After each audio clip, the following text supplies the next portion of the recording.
Sir నమస్కారం sir. నమస్కారం అండి. సార్ 'రెహమాన్' గారు రీసెంట్‌గా హైదరాబాద్‌లో ఒక సంగీత విభావరిలాగా మ్యూజిక్ కన్సర్ట్ హ్మ్. నిర్వహించారు సార్ అది. హుహు. చూసాను అద్భుతంగా ఉందన్నమాట అండి. హ్మ్. 5,000 టికెట్ 5,000 పెట్టి, 4,000 పెట్టి, 3,000 పెట్టి టికెట్లు కొనుక్కొని వెళ్ళాం. హ్మ్. అయితే ఏంటి సార్ ఈ మధ్యలో ఒక వివాదాస్పదమైన వ్యాఖ్యలు చేశారాయన. హ్మ్. అంటే ఏదో బాలీవుడ్ ఇండస్ట్రీ ఈయన అవును. వెలివేసినట్టు. హ్మ్.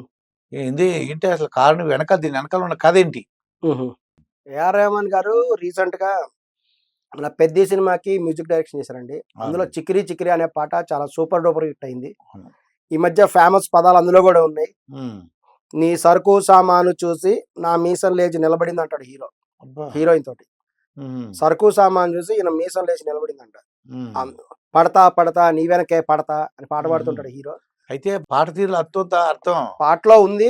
కాపోతే ఆ! ఏందంటే ఆమె సామాన్లన్నప్పుడు హీరోయిన్ దగ్గర కొన్ని సామాన్లుంటాయి నిజంగా. హుహు. ఆమె దగ్గర ఉన్న సామాన్లు చూసి ఆమె వెనకబడ్డాడట హీరో. హుహు. సో, ఇది సెన్సార్ బోర్డ్‌లో ఓకే అయింది. బయటికి గూడా వచ్చింది సెన్సార్ చేసుకొని. హ్మ్. సో, ఈ పాటకి చాలా అద్భుతంగా ఏఆర్ రెహమాన్ గారు కంపోజ్ చేశారు. కొన్ని మిలియన్స్ వ్యూస్ వచ్చినాయి. హ్మ్. సక్సెస్‌ఫుల్ పాట అది. ఆ సందర్భంగా గూడా వాళ్ళు విభావరి చేసుకున్నారు. హ్మ్. మరి ఆయన ఈ మధ్య కాలంలో చెప్పిందేందంటే, ఆయన ముస్లిం అవ్వటం వల్లే నార్త్ ఇండియాలో ఆయనకి 8 హ్మ్. ఏళ్ల నుంచి వెలేసారు. అవును. అనన్నాడు. మరొకడు ఏమన్నాడంటే 'ఔరంగజేబు' గారి సినిమా ఒకటొచ్చింది గదా! అసలు ఆ సినిమాలో గూడా అవకాశం వచ్చిందంట. కొన్ని పదాలని వాళ్ళు వేరే దృక్పథంతో ఉపయోగించారు కాబట్టి అది చేయలేదంట ఆయన. ఆ హ్మ్. విధంగా ఆయన చెప్పడం జరిగింది. ఈయనన్న మాట గూడా చూసుకుంటే హ్మ్. ఆయన స్వతహాగా గూడా ముస్లిం గాదు ఫస్టు. కాదు. ఆయన కాదు. వేరే మతం చెందినాయన. అవునండి. తర్వాత ముస్లిం మతంలోకి మారాడు. మరి హ్మ్. నార్త్ ఇండియాలో మీకు ముస్లిం గాబట్టి మీకు అవకాశాలు ఇవ్వలేదనుకుందాం నిజంగానే. హ్మ్. మరి సౌత్ ఇండియాలో మీకు అవకాశాలు ఎందుకిచ్చారు? మరి సౌత్ ఇండియా వాళ్ళంతా ముస్లిమ్స్‌కి ఎంకరేజ్ చేస్తూ ఉంటారా? హ్మ్. అనే విషయం ఆయన తెలుసుకోవాలి. మరి అవును. మణిరత్నం గారు మొదటిసారి అవకాశం ఇచ్చారు. మణిరత్నం గారు ఏఆర్ రెహమాన్‌కి ముస్లిం అనేది తెలుసుకొని, ఆహా! ముస్లింలకి ఎంకరేజ్ చేయాలనే ఉద్దేశంతో హ్మ్. అవకాశం ఏమి ఇవ్వల. అవునండి. టాలెంట్‌ని బట్టి. అతను టాలెంట్. అతను సక్సెస్‌ఫుల్ కీ కీ ప్లేయరు. హ్మ్. చిన్నతనం నుంచి పేదరికంలో ఉన్నాడు. దిలీప్ అతని పేరు. దిలీప్ అనే వ్యక్తి చిన్నతనం నుంచి చాలా పేదరికంలో ఉండి కీ ప్లేయర్‌గా చేసి రకరకాల ఇన్‌స్ట్రుమెంట్లు కూడా అవి వాయించుకుంటూ అలా వచ్చి ఒక నైపుణ్యం సంపాదించుకున్నాడు. ఆయనకి మణిరత్నం వంటి పెద్ద డైరెక్టర్ ఇచ్చాడంటే, హ్మ్. మణిరత్నం వంటి డైరెక్టరు వీళ్ళు పెద్ద అగ్రశ్రేణి డైరెక్టర్స్ వీళ్ళు. వాళ్ళు అవునండి. రాజమౌళి లాంటోళ్ళు. హ్మ్. వాళ్ళ దగ్గర రికమెండేషన్ పప్పులు ఉడకవు. ఖచ్చితంగా అవును. టాలెంట్ ఉండాల. టాలెంట్ ఉంటేనే వాళ్ళు టాలెంట్ తీసుకుంటారు. ఉండాల్సిందే. ఆయన చెప్పాడు గదా! రికమెండేషన్ పనిచేయవు. పని చేయవు. రాజమౌళి చెప్పా గదా! నాకు నచ్చితే హ్మ్. ఆ వ్యక్తి ఎక్కడున్నా సరే పట్టుకొస్తా. హ్మ్. నటింపజేస్తానన్నాడు. నచ్చకపోతే పక్కనున్నా సరే హ్మ్. ఆ పాత్రకి ఈ వ్యక్తి సూట్ అవ్వాలి. అది. అటువంటి డైరెక్టర్స్ వాళ్ళు. వాళ్ళు 'కె. రాఘవేంద్ర' లాంటి వాళ్ళు వీళ్ళందరూ టాలెంట్ చూసే ఇస్తారు అవకాశాలు. హ్మ్. మెగాస్టార్ చిరంజీవి కూడా టాలెంట్ ఉంటే ఎంకరేజ్ చేస్తాడు. టాలెంట్ చూసే ఏఆర్ రెహమాన్‌కి అవకాశాలిచ్చారు. హ్మ్. మరి సౌత్ ఇండియాలో, తమిళనాడులో వరుసగా అనేక సినిమాలు తీశారు. 'రోజా' తీశాడు. 'చిన్ని చిన్ని ఆశ', అవునండి. 'చిన్నదాని ఆశ', హ్మ్. 'ముద్దు ముద్దు ఆశ', 'ముత్యమంత ఆశ' ఎంత అలాగే బావుంటది ఆ పాట. ఆ! అద్భుతమైన పాట. 'ముస్తఫా' అది 'ముస్తఫా గాని డోంట్ వర్రీ ముస్తఫా' అని పాట. అవునండి. అద్భుతమైన పాటలు. అవును. దాన్ని చూసి అనేక అవకాశాలొచ్చినాయి. హ్మ్. ఆయనకి ముస్లిం అని ఈళ్ళెవరు అవకాశాలు ఇవ్వట్ల. ఆయన టాలెంట్ చూసి ఇచ్చారు. ఈవెన్ నేను బయటికెళ్తాను. హ్మ్. నేను ముస్లిమ్స్ షాప్‌లోనే చాయ్ తాగుతా. కారణం ఏందంటే ఇరానీ చాయ్. ఇరానీ చాయ్ చాలా టేస్ట్‌గా ఉంటుంది ఆళ్ళ దగ్గర. అవును. ఎప్పుడెళ్ళినా వేరు వేరు చాయ్ ఇస్తారు. కొన్ని స్టాండర్డ్స్ మెయింటైన్ చేస్తారు. రాంగానే సాబ్‌కో ठंडा पानी दो అంటారు. హ్మ్. గరం గరం చాయ్ దో. ఇట్లా కొన్ని ట్రిక్స్ ఫాలో అవుతారు. అది. ఇక్కడ హ్మ్. మతం బట్టి ఉండదండి. హ్మ్. అది క్వాలిటీ ఉండదు. ఇక బిర్యానీ, హ్మ్. పారడైజ్ బిర్యానీ మరి కొన్ని బిర్యానీలు నేను వెజిటేరియన్ అనుకోండి. అవునండి. వెజిటేరియన్ కొంతమంది నాన్ వెజ్ తినేవాళ్ళు. కొంతమంది ముస్లిమ్స్ హోటల్‌కెళ్ళే తింటారు. ఎందుకు తింటారంటే టేస్ట్‌గా ఉంటదని. ఇప్పుడు వాళ్ళు కొన్ని రకాల ఐటెమ్స్ ఇప్పుడు కలుపుతారు. హలీం అని ఉంటదండి. హలీం ఉంటుంది. హ్మ్. హలీము ప్రభుత్వం గూడా పార్టీ నిర్వహిస్తుంటది సంవత్సరానికోసారి. అవును. రంజాన్ సందర్భంగా. హలీం హ్మ్. తినే వాళ్ళలో దాదాపు 50% మంది హిందూసే అని వాళ్ళు చెప్పడం. హిందూ మతంలో ఉన్న మాంసాహారులు హలీం తింటారని వాళ్ళే చెప్పడం జరిగింది. అవును. సో, కేవలం ముస్లిమ్సే కాదు. అది టేస్ట్‌గుందని తింటారు. హ్మ్. టేస్ట్‌గుందని తింటారు తప్ప వేరే ఉద్దేశం. అయితే ఇప్పుడు ఈ 'రెహమాన్' గారి విషయంలో ఏంటి సార్? రెహమాన్ గారి ఎందుకు విషయం ఆయన్ని వెనకబడి అంటే ఈయన అనుకోవడం, నేను ముస్లిం కాబట్టి నన్ను పక్కన పెట్టారు. అసలు అవును. యాక్చువల్ కథ ఏంటంటారు? ఈయన అవును. టాలెంట్ పోయిందంటారా? ఏమంటారు? రెహమాన్ గారి గురించి ఏందంటే హ్మ్. కొన్ని ఆయన ఉండేటువంటి రేట్ అయ్యి పని ఉండొచ్చు. చేసే విధానం ఒకటి. Remuneration. First remuneration. Hmm. Highest paid అడుగుతారాయన. అవును. 'రెహమాన్' గారికి ఇచ్చేటువంటి రెమ్యునరేషన్‌తో ఒక లో బడ్జెట్ సినిమా వచ్చేస్తది. ఓకే. డైరెక్ట్ సినిమా తీసేసుకోవచ్చు. హ్మ్. అదొకటి. మరొకటి ఏందంటే ఆయన మల్టీ ట్యూన్స్ ఇవ్వడు. హ్మ్. ఇప్పుడు ఒక సినిమాలో 5 పాటలున్నాయనుకోండి. ఆయన 5 ట్యూన్సే ఇస్తాడు. అవును. వేరే మ్యూజిక్ డైరెక్టర్ అలా కాదు. ఒక పాటకి 3-4 వేరు ట్యూన్స్ ఇస్తారు, నచ్చినవి తీసుకోవచ్చు. ఈయన అలా ఇవ్వడు, ఒకదానికి ఒకటే ఇస్తాడు. తర్వాత కూడా ఏంటంటే టైంకి ఇవ్వడు, చాలా లేట్ గా ఇస్తారు. ఒక ఆత్రేయ గారి లాగా మరో రెహమాన్ అనమాట, చాలా లేట్ గా ఇస్తారు అనేసి అదొకటి సందర్భం ఉంది. ఇట్లా కొన్ని విషయాలు కూడా ఉన్నాయి. దానితో ఏంటంటే అతను పర్సనల్ లైఫ్ లో చాలా డిస్టర్బ్ అయి ఉన్నాడు, డైవర్స్ తీసుకున్నాడు, చాలా డిస్టర్బ్ కూడా అయి ఉన్నాడు. ఇట్లా అనేక కారణాలు. తర్వాత ఏంటంటే కొన్ని పాటలు హిట్ అవని కూడా ఉన్నాయి. కేవలము ఇప్పుడు ప్రస్తుతము ఏఐ జనరేషన్ నడుస్తుంది, ఏఐ జమానా. ఇప్పుడు ఏఐలో ఒక ట్యూన్ కావాలని ట్యూన్ వచ్చేస్తుంది, అందులో వీళ్ళు పదాలు ఇరికించుకుంటుంటారు. ఏఆర్ రెహమాన్ గారు కూడా మనం ఇచ్చినటువంటి పదాలతో పాట కంపోజ్ చేయడు, ఆయన కంపోజ్ చేసి ఇచ్చిందని మనం పాటలు ఇరికించుకోవాలి. ఇప్పుడు చికిరి చికిరి అనే పదాలు మనం ఇరికించుకున్నది, మనం ఒక పాట రాసిచ్చి దీన్ని చేయమంటే ఆయన చేయలేడు. అది ఆయన డ్రాబ్యాక్. ఆయన మ్యూజిక్ చెప్తాడు చికిరి చికిరి చికిరి అని, ఆ మాట అంటే ఆ మాట అట్లా కాదండి, TDD TDD TDD TDD TDD TDD ఇలా అంటాడు. అందులో ఏ పదాలు ఇరుక్కుంటే బాగుంటుంది అనేది వీళ్ళు రాస్తారు పదాలని. అలాగే మనం అట్లా కాకుండా చికిరి చికిరి ఇలా రాసి ఇచ్చేస్తే అప్పుడు ఆయన చేయలేడు, అట్లా చేయడట. ఆయన వర్కింగ్ స్టైల్, అది చేయడంటే ఆయన వర్కింగ్ స్టైల్, అది ఆయన చేస్తున్నాడు. అయితే ఆయన ఇచ్చిన ట్యూన్ ప్రకారం వీళ్ళు పాట రాయాలి, ట్యూన్ ప్రకారం పాట రాయాలి ఆయన దగ్గర. అది అన్ని సందర్భాల్లో అవ్వదు, కొన్ని సందర్భాలు అవ్వకపోవచ్చు. ఎందుకంటే మైనే ప్యార్ కియా సూపర్ హిట్ సాంగ్స్ ఉన్నాయి, మన హిందీ సినిమాలు చాలా పాటలు ఉన్నాయి కదా, డర్ సినిమా ఉంది, అన్ని పాటలు ఉన్నాయి కదండి.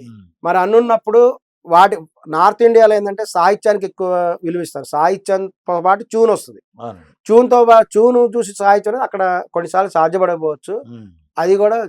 మరి అటువంటిప్పుడు రెహమాన్ గారు మీరు ఈ విధంగా అనుకున్నప్పుడు మీకు ఒక పెద్ద సలహా ఇస్తున్నాము, మీరు వెంటనే కూడా గంగా నదికి వెళ్ళి గంగలో మునిగి స్నానం చేయండి, మీకు ఏదైనా పాపాలు చేసి ఉంటే పోతాయి, మీకు అవకాశాలు వస్తాయో చూద్దాం.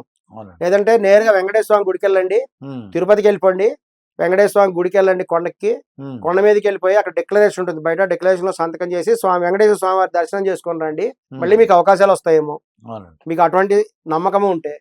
ఎందుకంటే చాలా మంది ముస్లింస్ వెంకటేశ్వర స్వామి దగ్గరికి వెళ్తారు, ఆమె ఉంది కదా బీబీ నాంచారమ్మ గారి స్ఫూర్తితో చాలా మంది వెళ్తారు.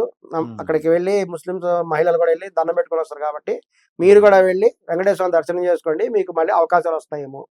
ఇక్కడ దయచేసి అండి, మతం అనేది కారణం కానే కాదు. ఈ మధ్య కాలంలో ఏంటంటే కొంతమంది మాట్లాడుతున్నారు అనమాట, ఏంటంటే ఎవరే ముస్లిం మతం వల్ల హోటల్ తినకండి కొంతమంది, అది వాస్తవానికి కరెక్ట్ కాదేమో ఒక్కొక్కసారి. ఎందుకంటే నేను ఒక ముస్లింస్ హోటల్కి వెళ్ళాను, అక్కడ గమనించిన విషయం ఏంటంటే ఆశ్చర్యకరమైన విషయము, వాళ్ళు బీహారీ బ్రాహ్మణుల చేత వంట చేపిస్తున్నారు, వెజిటేరియన్ వంటలు బీహారీ బ్రాహ్మణులు చేస్తున్నారు ఆడ. ప్లస్ అక్కడ పనిచేసే వాళ్ళు కూడా హిందూ మతం వాళ్ళు. ఒక ఆయన ఉంటాడు సికింద్రాబాద్ లో ఒక హోటల్ ఉంది, వాడు పెద్ద సిలువ వేసుకొని ఉంటాడు, మెడలో బయటికి వేసుకొని ఉంటాడు. ఒక హిందూ మతం ఆయనేమో ఇట్లా హిందూ మత దేవుడు ఓం అని ఇట్లా దండ వేసుకొని మెడ బయటకు వేసుకుంటాడు, అతను లోపలికి కాదు బయటకి. దాని ఉద్దేశం ఏంది, అందరు చూడాలి. అంటే వాళ్ళ ఉద్దేశం ఏంటంటే మేము అన్ని మతాల వాళ్ళని గౌరవిస్తున్నాము, అందరూ మా కస్టమర్లే అని వాళ్ళు జనాలకు చెప్పాలని ఆ తెలివితేటలు వాళ్ళు ప్రదర్శిస్తారు అనమాట. అందువల్ల ఏంటంటే ముస్లిం హోటల్లో చాలా మంది హిందువులకే పనిచేస్తుంటారు, బ్రాహ్మణులు కూడా కొంతమంది బీహార్ బ్రాహ్మణ్స్ నార్త్ ఇండియా నుంచి వచ్చి పని కోసం వస్తారు, వాళ్ళకి పిలక ఉంటుంది, మనం ఐడెంటిఫై చేయొచ్చు.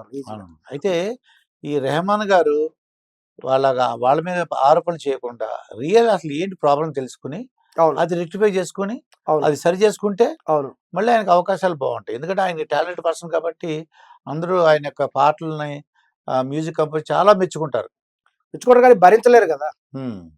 ఆయన ఎట్లా భరించాలి? ఆయన 20 కోట్లు ఇవ్వండి, 10 కోట్లు ఇవ్వండి, 30 కోట్లు ఇవ్వండి, ఎక్కడిస్తారు? అందరూ భరించలేరు. ఆయన కూడా ఆలోచించుకోవాలి కదా. ఇప్పుడు అది సహజంగా జరిగే విషయమే, సినిమా ఫీల్డ్ లో మామూలు విషయం అది. ఇప్పుడు ఒక హీరోయిన్ కింద స్థాయి నుంచి పైకి వచ్చినప్పుడు ఒక పెద్ద హీరోయిన్ అవుతుంది. మొన్న దీపికా పడుకునే వాళ్ళకి కూడా అదే అయింది, ఒక పెద్ద హీరోయిన్ అవుతుంది. ఆమెకు పెద్ద అమౌంట్ ఇచ్చే బదులు ఒక అప్కమింగ్ వాళ్ళకి ఇస్తే వాళ్ళకి అమౌంట్ తగ్గుతుంది, మొన్న బడ్జెట్ అడ్జస్ట్ అవుతుంది. బాహుబలి సినిమాలో కూడా శ్రీదేవి గారిని పెడదాం అనుకున్నారు ఫస్ట్. శ్రీదేవి గారు రెమ్యునరేషన్ చూసి భయపడిపోయి మన వల్ల కాదు బాబు అనుకొని తక్కువ రెమ్యునరేషన్ వచ్చి రమ్యకృష్ణ పెట్టుకున్నారు. అది మళ్ళీ సూపర్ హిట్ అయింది కదా సినిమా కూడా. సో కొన్ని సందర్భాల్లో ప్రొడ్యూసర్ అనేవాడు అన్ని ఆలోచించుకుంటాడు, అంతే తప్ప దయచేసి ఇప్పుడు ఆ లెక్కను చూసుకుంటే మన కులాన్ని గాని మతాన్ని గాని అటువంటి రంగు పొలమ్మకూడదు. కులం బట్టి మతం బట్టి అవకాశం ఇచ్చే సందర్భాలు ఉన్నాయండి, లేవనని అనట్లేదు. కులం బట్టి కొన్ని అవకాశాలు కూడా ఉంటాయి, కానీ దాన్ని బట్టి అన్ని జరుగుతాయి. అంటే ఇప్పుడు మన కులం వాడు ఉన్నాడండి, మన మతం వాడు ఉన్నాడు, ఎగ్జాంపుల్ చెప్తున్నా, టాలెంట్ లేదు, టాలెంట్ లేకపోతే ఎలా ఇస్తారు? టాలెంట్ లేకపోతే ఇవ్వలేరు కదా. ఇప్పుడు కొంతమంది సినిమాలు చేస్తారు, అవునండి. ఫ్లాప్స్ అయితే ఒక సినిమా 2-3 సినిమాలు చేస్తారు. అన్ని ఫ్లాప్స్ అయితే ఇవ్వలేరు కదా! మనోడైనా సరే. అవునండి. మనోడైనా సరే ఉంటుంది ఖచ్చితంగా. కులతత్వం, హ్మ్. మతతత్వం 100% ఉంది సినిమా ఫీల్డ్‌లో. హ్మ్. ఎవరైనా లేదని చెప్పారంటే ఆళ్ళు అబద్ధం చెప్పినట్టు. అది. ఉంది. హ్మ్. అది నేను తప్పని కూడా భావించట్లేదు. హ్మ్. అటువంటప్పుడు ఏందంటే టాలెంట్ కూడా ఉండాలి. అదృష్టం కూడా ఉండాలి. అదే. మన కోటా శ్రీనివాసరావు గారు చెప్పినప్పుడు ఒక హ్మ్. చిన్న గింజంత అదృష్టం కూడా ఉండాలి టాలెంట్‌తో పాటు. అప్పుడే అవకాశాలొస్తాయి. అది. సో, ఈ ఈ విధంగా కూడా ఏఆర్ రెహమాన్ గారు చెప్పిన దాన్ని హ్మ్. అందరూ కూడా ఏకీభవించట్లేదండి. అవును. మీరు పునఃసమీక్షించుకోవాలి. హ్మ్. సమీక్షించుకోవాలి. ఇటువంటి ఆయన కూడా తర్వాత నేను అలా అనలేదు. నేను హ్మ్. ఇంకో రకంగా అన్నానని మర్నాడు చెప్పడం జరిగింది. అవును. మీరు ఎలా అనుకున్నా, అలా అనుకున్నా అందరికి హ్మ్. కూడా అర్థమైందని మీరు చెప్పదలుచుకుంది. హ్మ్. అటువంటి అభిప్రాయం లేదు. ఆ హ్మ్. లెక్కనైతే రీసెంట్‌గా 'ధురంధర్' సినిమా వచ్చింది. హ్మ్. అందులో ఇలా స్టెప్స్ ఏస్తుంటాడు. హ్మ్. మ్యూజిక్ ఏమో పాకిస్తాన్ మ్యూజిక్ కొన్ని స్టెప్స్ ఉన్నాయి. మరి అదెందుకు హిట్ అయింది? హ్మ్. ఆ మ్యూజిక్ పాకిస్తాన్‌లో కొన్ని రకాలైనటువంటి మ్యూజిక్‌లని ఇందులో ఉపయోగించారు. అవును. మరి అదెందుకు హిట్ అయింది? సూపర్ హిట్ అయింది గదా! హ్మ్. అది పాకిస్తాన్‌లో మ్యూజిక్ అని ఇక్కడ ఫెయిల్ ఏమైనా అవ్వలేదు. ఇక్కడ మతాలు, కులాలు తీసుకురాకూడదండి. కులాలు, మతాలనేవి కళాకారులకు ఉండవు. ఉండవు. కళాకారుల హ్మ్. విషయాలు వేరు. రాజకీయ రంగం వేరు. ఓకే. ఇక్కడ మీకు అవకాశాలనేటువంటివి రావాలంటే హ్మ్. ఇప్పుడు 'పెద్ది' సినిమా ఉంది. 'పెద్ది' సినిమా సూపర్ హిట్ అయితే మీకు మంచి అవకాశాలొస్తాయి. అవునండి. హై బడ్జెట్ సినిమాలు రావచ్చు. హ్మ్. సో, అటువంటివి మటుకు తీవ్రంగా ఖండిస్తున్నామండి. హ్మ్. మన దేశం లౌకిక రాజ్యాంగము. హ్మ్. లౌకిక దేశం కాబట్టి హ్మ్. అన్ని మతాలకి సమానమైనటువంటి హక్కులు, సమానమైనటువంటి హ్మ్. రక్షణ అనేది మన దేశంలో ఉంది. ఉంది. ఇది కూడా గమనించాలి. ఇదండి మురళీ శర్మ గారితో జరిగిన ఇంటర్వ్యూ. మరొక ఇంటర్వ్యూతో మీ ముందుంటాను. మీ మాస్టర్ దుర్గా ప్రసాద్. నమస్కారం సార్.